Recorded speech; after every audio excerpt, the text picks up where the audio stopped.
అందరికీ నమస్కారం. అందరూ ఎలా ఉన్నారు? మీరంతా చాలా చాలా బాగుండాలి. అడగనిదే అమ్మైనా పెట్టదు అంటారు. ఎగ్జాక్ట్‌లీ. అంటే మీలో ఉన్నటువంటి, మనలో ఉన్నటువంటి కోరికలు కానీ, మనలో ఉన్న అవసరాలు మనకే తెలుస్తాయి. అడిగితే నష్టమేంటి? ఖచ్చితంగా అడగాలి.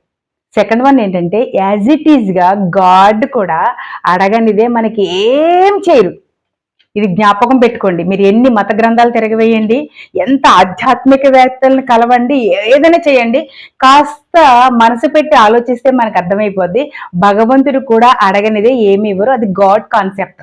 మనం అడగాలి. ఎలా అడగాలి? వెరీ క్లియర్‌గా, క్లారిటీగా, ఒత్తి కానీ, పళ్ళు కానీ, సున్నా కానీ మిస్ చేయకుండా చాలా క్లారిటీగా అడగాలి. మనం అడిగే ముందు అసలు మన కోరిక ఏంటో ముందు మనకు తెలియాలి. వెరీ క్లారిటీగా తెలియాలి. మనము భగవంతుని అడిగినా, ఎవరిని అడిగినా, ఎవరితో మాట్లాడినా మొట్టమొదటిగా వినేదెవరు? మనమే వింటాం. మన చెవులే వింటాయి. మనం మాట్లాడే మాట మన చెవులు వినిన ద్వారా ఇతరులకు అర్థమవ్వాలి. సో, మనం అడగంది ఏం పెట్టరు కనుక భగవంతుడిని మనం వెరీ క్లియర్‌గా, క్లారిటీగా అడగాలి. ఈ విషయం ఎవరు మర్చిపోవద్దు. ఖచ్చితంగా అడిగితే దేవుడు తూచా తప్పకుండా మనకి చేసి పెడతారు. అప్పుడు మనం హ్యాపీగా ఉండొచ్చు.